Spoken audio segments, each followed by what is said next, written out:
Hello students, आपका online class में स्वागत है। मैं चंद्र प्रकाश और फिजिक्स लेक्चरर। आज हम स्टार्ट करने जा रहे हैं 12th क्लास की पहली यूनिट स्थिर वैद्युतिकी।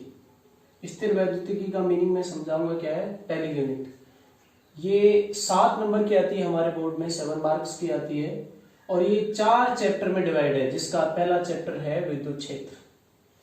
विद्युत क्षेत्र क्या है वो थोड़ा सा आगे आएगा, बढ़िया तरीके से समझाएंगे हम उसको क्या चीज है। लेकिन हम ये देख लेते हैं कि स्थिर वैद्युतिकी भी किसका भाग है, जो बहुत बड़ी यूनिट है 12th क्लास में ये आएगी धीरे धीरे समझ में। वैद्युत चुंबकत्व। वैद्युत चुंबकत्व, वैद्युत का मतलब यहां से किससे, आवेश से। और इस वैद्युत चुंबकत्व के अंतर्गत हम सिर्फ किसकी गणना करेंगे, आवेश की गणना। आवेश की जो गणना की जाती है, अभी मैं आवेश के बारे में भी समझाऊंगा कि आवेश क्या है, किस तरीके से इसको माना जाता है कि क्या चीज है। वैसे थोड़ा सा आपने 10th क्लास में पढ़ भी लिया होगा कि आवेश 2 प्रकार के होते हैं, धन आवेश, ऋण आवेश, बिल्कुल वही है, लेकिन यहाँ पर थोड़ा सा विस्तार से समझेंगे।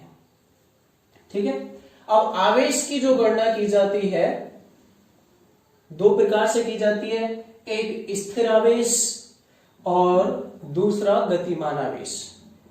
स्थिर आवेश यानी कि स्थिर आवेश का मतलब कोई गति नहीं, बिल्कुल रेस्ट में। और आवेश क्या है मैं अभी समझाऊंगा। और स्थिर आवेश की जिसमें गणना की जाती है हम उसको कहते हैं स्थिर वैद्युतिकी। जिसके अंतर्गत स्थिर आवेश की गणना की जाती है उसको हम कहते हैं स्थिर वैद्युतिकी। ये चीज आपकी समझ में आ गई होगी। देखो ये जो वैद्युतिकी जो शब्द है ना, ये वैद्युत, ये जैसे अपनी हिंदी लैंग्वेज होती है, हिंदी भाषा होती है, अंग्रेजी भाषा होती है, ऐसे ही ग्रीक भाषा में ये शब्द है वैद्युत, जिसको कहते हैं इलेक्ट्रॉन। इलेक्ट्रॉन कहेंगे, इसी को विद्युत कहते हैं। और इसका सीधा सीधा सा मतलब होता है आवेश से। यहाँ पर हम इस पूरी यूनिट के अंदर यानी कि पहले 4 चैप्टर जो 7 मार्क्स के आते हैं, सिर्फ और सिर्फ किसका आवेश करेंगे, स्थिर आवेश का। इसके बाद में जो आगे यूनिट आएंगी, बहुत सारे 10 चैप्टर आते हैं इसके अंतर्गत, 10-11 चैप्टर आते हैं, लास्ट में एक चैप्टर होता है। पहले 10 चैप्टर इसके अंतर्गत ही आते हैं और लास्ट का एक चैप्टर है विद्युत चुंबकीय तरंग, वो बहुत 4 नंबर का आता है। उसको मैं बाद में बताऊंगा किस तरीके से सिलेबस डिवाइड होगा, किस तरीके से क्वेश्चन आएंगे, किस तरीके से, वो धीरे धीरे मैं समझाऊंगा, अभी एक साथ बहुत जल्दी नहीं। ये दूसरा है आवेश की गणना की जाएगी, लेकिन इसमें कैसे आवेश की, गतिमान आवेश की। इसमें आवेश स्थिर नहीं होगा। अब गतिमान भी होगा आवेश, तो किस तरीके से होगा, 2 प्रकार से। पहला है नियत चाल से गतिमान। नियत चाल का मतलब न चाल घटे ना बढ़े, यानी कि वेग ना घटे ना बढ़े। अगर वो नियत चाल से चलता है तो क्या उत्पन्न करता है, विद्युत क्षेत्र प्लस चुंबकीय क्षेत्र। छोटी सी एक चीज यहाँ पे मैं बताना भूल गया हूं कि खाली जब आवेश स्थिर होता है, कोई गति नहीं होती है उसमें, तो सिर्फ वो विद्युत क्षेत्र उत्पन्न करता है। ये क्या उत्पन्न करेगा, विद्युत क्षेत्र। और अगर आवेश नियत चाल से गतिमान है तो ये विद्युत क्षेत्र, और इसके साथ साथ चुंबकीय क्षेत्र। चुंबकीय क्षेत्र क्या है ये आगे वाले चैप्टरों में आएगा, लेकिन थोड़ा सा आपने पढ़ लिया पहले कि चुंबक के चारों का क्षेत्र जो होता है उसको चुंबकीय क्षेत्र कहते हैं। तो विद्युत क्षेत्र भी उत्पन्न करेगा, चुंबकीय क्षेत्र भी उत्पन्न करेगा।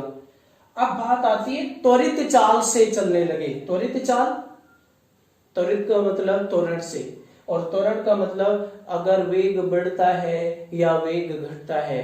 अगर आवेश इस तरीके से गतिमान हो, उसके वेग परिवर्तित होता है, तो वो कौन सी तरंग उत्पन्न करेगा, विद्युत चुंबकीय तरंग। अब विद्युत चुंबकीय तरंग कौन सी है, वही एक्स रे है, जो एक्स रे हम करते हैं, सूर्य से आने वाला जो प्रकाश है वो पढ़ाएंगे आगे वाले प्रकाश की में पढ़ाएंगे उसको अच्छे तरीके से। तो ये चीज आपको यहां से इस तरीके से अध्ययन करना पड़ेगा, इसको समझना पड़ेगा।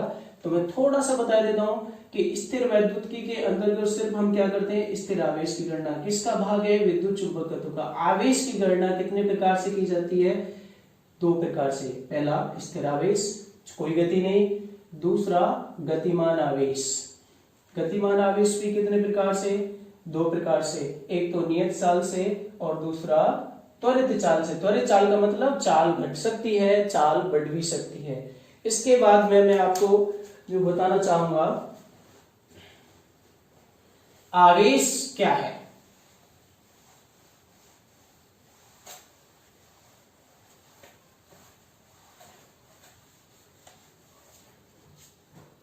आवेश, इसके बारे में थोड़ा सा मैं बताऊंगा और बहुत ज्यादा हिस्ट्री नहीं बताऊंगा, बोर नहीं करूंगा, क्योंकि वो चीज आपके समझ में नहीं आएगी कि ये जो पुराने बहुत सारे वैज्ञानिक थे, थेल्स थे, गिलबर्ट थे, फ्रैंकलिन ने, इन्होंने सबने मिलकर के अलग अलग मत दिए। आवेश, इसके बारे में बताऊं है क्या। आप इसको नोट भी करते रहेंगे आराम से, और वीडियो को पुश करके भी नोट कर सकते हैं, इसमें कोई दिक्कत नहीं है। अब आवेश को मैं समझाता हूं। आवेश किसी एक पदार्थ का नैज गुण है। इसको सबसे पहले ये चीज समझनी पड़ेगी, नैज क्या है वो समझाऊंगा मैं अभी। आवेश किसी पदार्थ का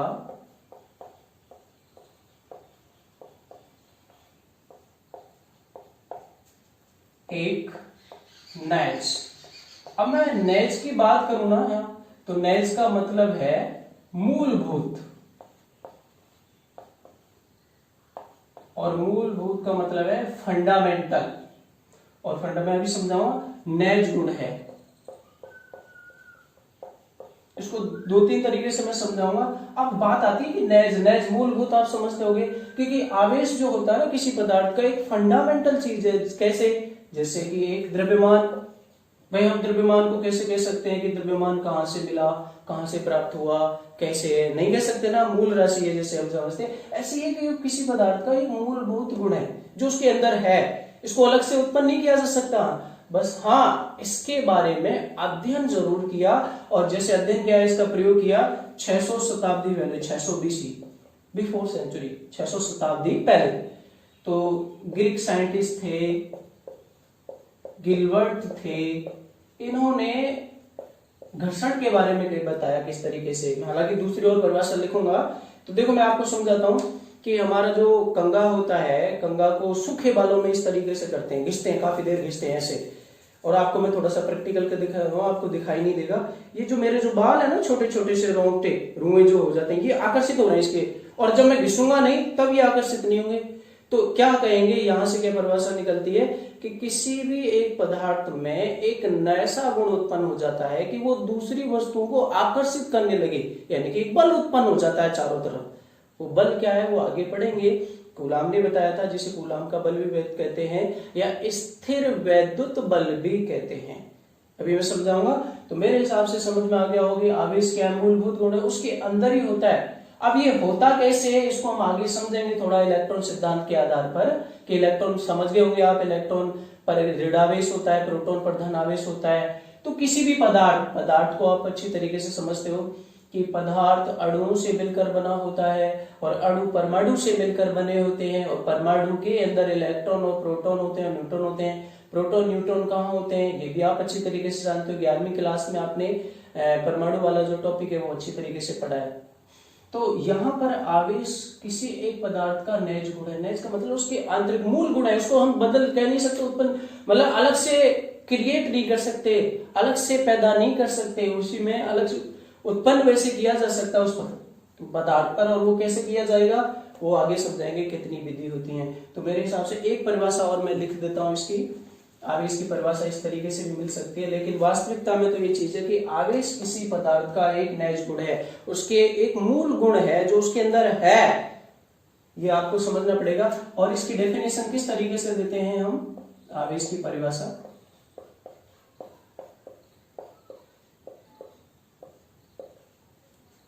आवेश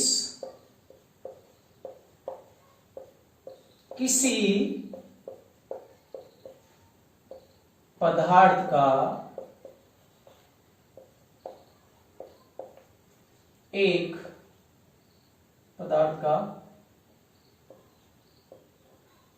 ऐसा गुण है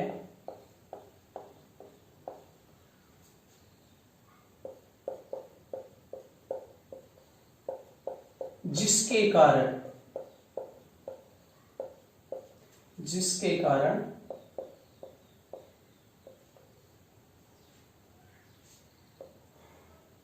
पदार्थ में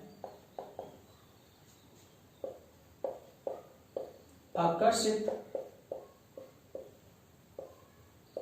करने की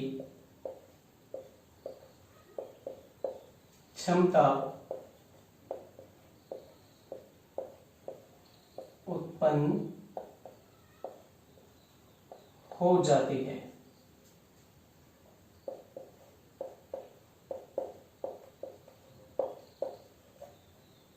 चाहे वो प्लास्टिक है, चाहे कोई सभी पदार्थ। वैसे हम यहाँ पे थोड़ा सा तीन भागों में वर्गीकरण करेंगे। चालक पदार्थ, चालक जानते हो आप, जिसमें धारा प्रवाहित हो सकती है।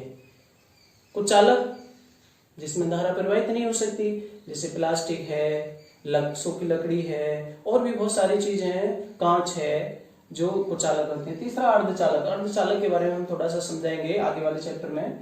तो अर्धचालक क्या होता है कि उसकी जो प्रॉपर्टी होती है वो चालक और कुचालक के बीच में होती है, ना तो वो पूरा कुचालक होता है ना पूरा अर्धचालक होता है, तो उसको कहते हैं अर्धचालक। हम यहाँ पे अर्धचालक की कोई स्टडी नहीं करेंगे, कोई अध्ययन नहीं करेंगे। तो आप इसको उतार भी सकते हो, इसको थोड़ा 1 मिनट का समय है तो उतार भी सकते हो आप।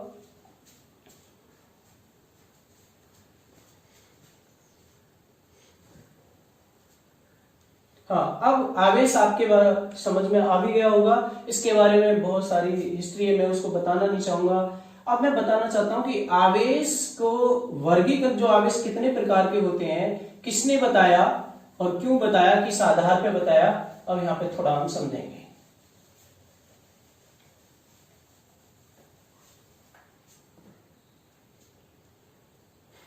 आवेश का नामकरण, आवेश के प्रकार।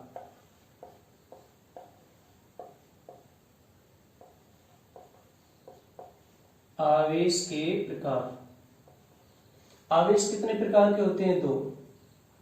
दो प्रकार के होते हैं। दो प्रकार के होते हैं। नंबर 1 धनावेश, और इसका जो सिंबल लगाते हैं ये लगाते हैं प्लस। कभी कभार इसको ऐसे भी लिख देते हैं पॉजिटिव। दूसरा है ऋणावेश,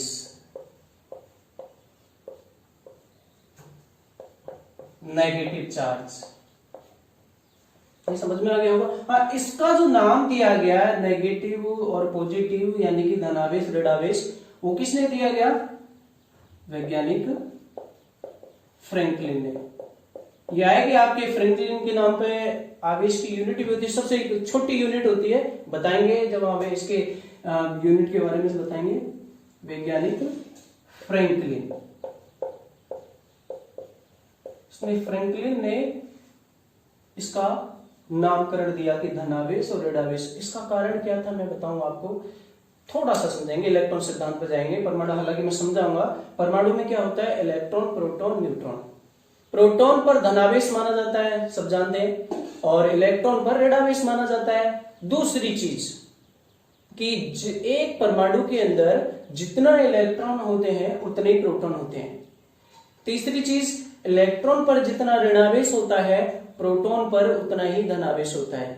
तो प्रोटॉनों की संख्या बराबर इलेक्ट्रॉनों की संख्या बराबर, तो प्रोटॉन इलेक्ट्रॉनों की संख्या बराबर, तो कुल आवेश कितना होना चाहिए? 0। कुल आवेश मतलब धनावेश प्लस ऋणावेश। इसलिए उसको संतुलित करने के लिए, जिस पर कोई आवेश नहीं होता उसको कहते हैं विद्युत उदासीन। समझाऊंगा मैं अभी उसमें इलेक्ट्रॉन सिद्धांत में।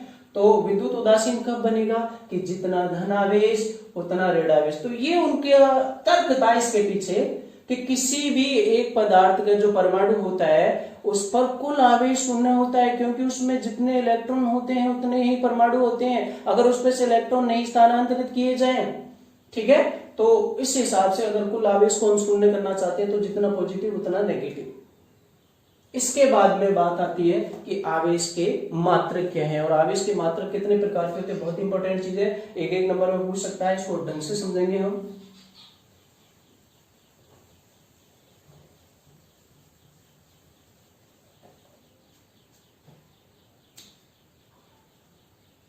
आवेश के मात्रक।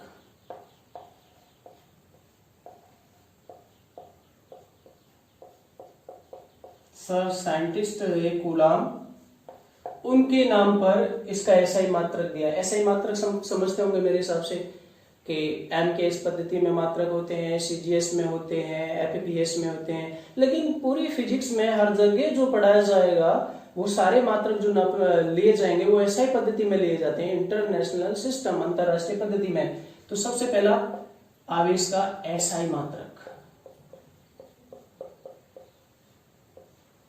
आवेश का एसआई मात्रक होता है कूलाम, साइंटिस्ट के नाम पर, और इसका जो सिंबल होता है ना वो क्या होता है, सी। क्या होता है, सी। दूसरी कंडीशन इसकी कि सीजीएस पद्धति में मात्रक क्या होता है इसका, सीजीएस, सी सेंटीमीटर, जी ग्राम, एस सेकंड, ये पद्धति बन जाती है। सीजीएस पद्धति में मात्रक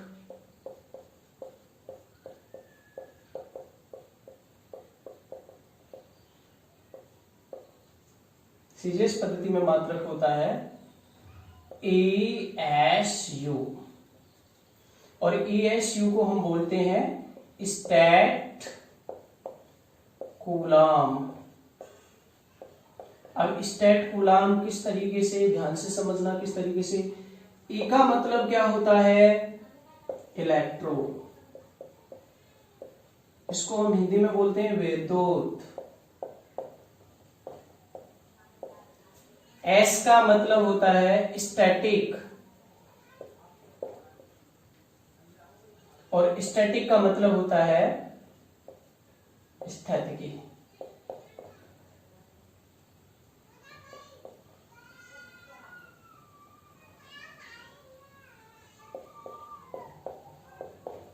और U का मतलब यूनिट, और यूनिट का मतलब इकाई या मात्रक। ESU इलेक्ट्रोस्टैटिक यूनिट, विद्युत स्थितिकी मात्रक, इसको शॉर्ट में क्या बोलते हैं, स्टैट कूलाम, ESU। अब इसमें बात आती है कि सीजीएस पद्धति में और एसआई पद्धति में जो मात्रक कूलाम है, कूलाम और ESU में संबंध क्या है।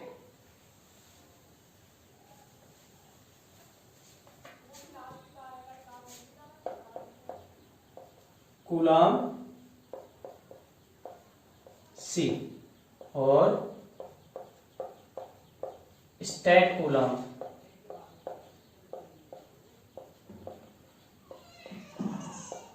स्टैट कूलाम ESU में संबंध।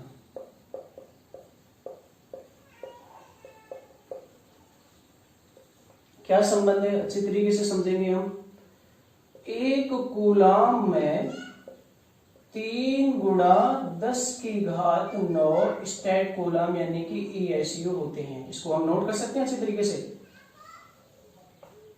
एक कूलाम इज इक्वल टू 3 गुणा 10 की घात 9 ESU। ठीक है, ये आपको संबंध समझ में आ गया होगा। नोट भी कर सकते हैं, वीडियो पुश करके उतार भी सकते हैं। और ध्यान रखना, जब आप YouTube चैनल पे अच्छी तरीके से देखते हो तो वीडियो क्वालिटी में उसकी जो पिक्सल वाली क्वालिटी, जैसे 480 पिक्सल है या 360 है, कभी कभी क्या धुंधला हो जाता है, तो उसको अच्छी तरीके से हम देख सकते हैं। इसके बाद में है दो आवेश में मैं आपको 2 मात्रक बता दिए आवेश के। तीसरा मात्रक है एब कूलाम। तीसरा मात्रक क्या है, एब कूलाम। एब कूलाम को हम बोलते हैं शॉर्ट में EMU, और E का मतलब क्या है, इलेक्ट्रो, और इलेक्ट्रो का मतलब होता है वैद्युत। M का मतलब होता है मैग्नेट, और यहां पर मैग्नेटिक लिखेंगे, और मैग्नेटिक का मतलब चुंबक, चुंबकीय। और U का मतलब होता है यूनिट, यूनिट का मतलब मात्रक।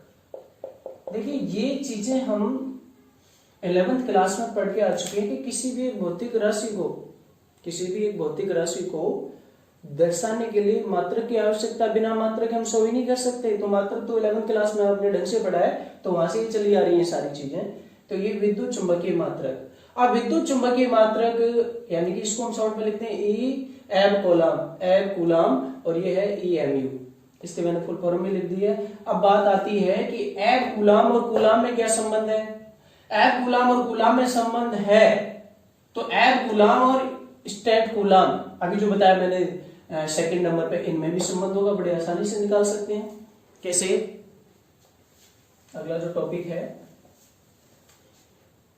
अगला जो आर्टिकल है, कूलाम सी संकेत है इसका, और एब कूलाम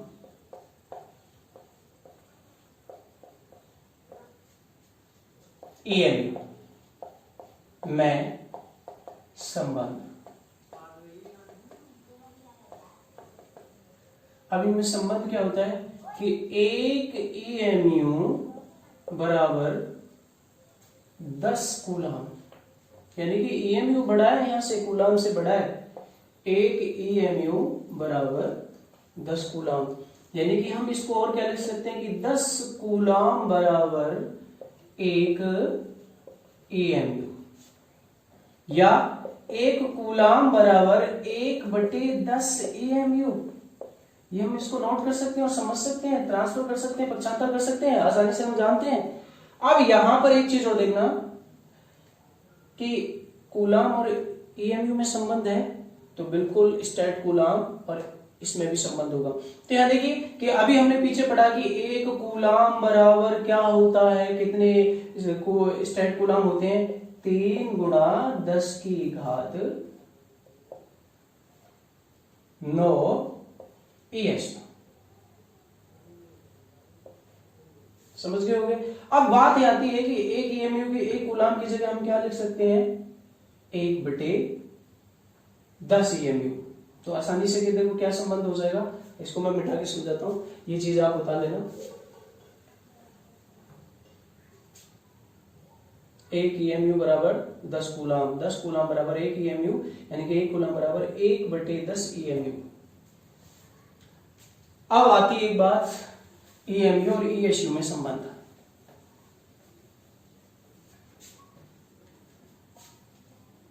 ईएमयू व ईएसयू में संबंध। ईएमयू एब कूलाम, ईएसयू स्टेट कूलाम, इन दोनों में संबंध क्या है अभी हमने पढ़ा। देखो 1 कूलाम बराबर 1/10 ईएमयू बराबर 1 कूलाम किसके बराबर, तो बराबर चल रहा है तो लिख सकते हैं हम इसको 3 × 10⁹ ESU। इन दोनों को उठाइए क्योंकि इन दोनों में हमें संबंध निकालना है, बड़े आसानी से निकल जाएगा। 1 ईएमयू बराबर, ये 10 नीचे इधर जाएगा तो ऊपर जाएगा, 10 की घात कितनी हो जाएंगी 10, 3 × 10⁻10 ESU। ये संबंध बहुत इंपॉर्टेंट है, 1 नंबर में पूछ लिया जाता है, तो हम इसको नोट कर सकते हैं आसानी से।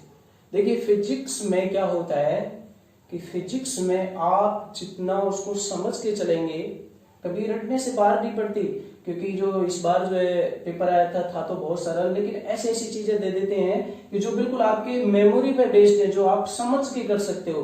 तो प्लीज थोड़ा सा सारी चीजों को ध्यान से समझ के वीडियो को रिवाइव करके तो कर सकते हैं उसको।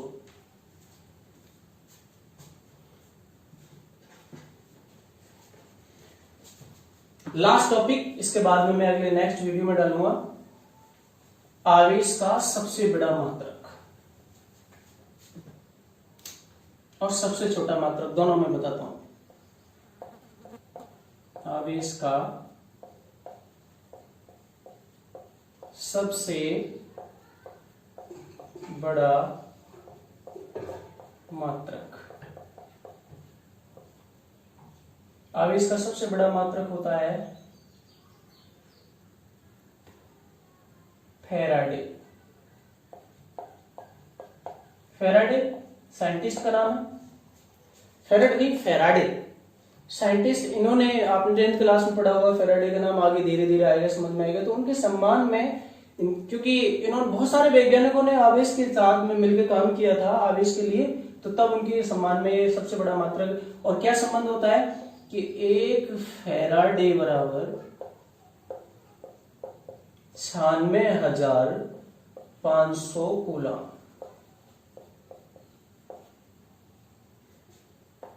इसके बाद में है आवेश का सबसे छोटा मात्रक।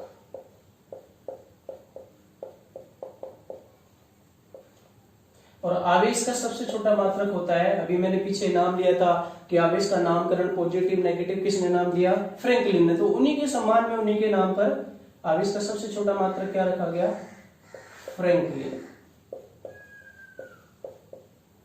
ये आप नोट कर सकते हैं। मेरी जो नेक्स्ट वीडियो होगी, सेकंड जो लेक्चर होगा, उसमें मैं आवेश को इलेक्ट्रॉन सिद्धांत, इलेक्ट्रॉन की खोज हुई थी, उसके बाद में इलेक्ट्रॉन सिद्धांत से किसी वस्तु को पदार्थ पर आवेश कैसे आता है वो समझाऊंगा, और उसके बाद में आवेश को उत्पन्न करने के लिए कौन कौन सी विधियां हैं वो समझाऊंगा। धीरे धीरे उसके बाद में मैं सारी चीजें इसमें ये भी बताऊंगा कि कौन सा टॉपिक है या कौन सा चैप्टर कितने नंबर का आ सकता है। पहले यूनिट मैंने आपको बता दिए। तो बहुत बहुत थैंक यू, बहुत बहुत धन्यवाद।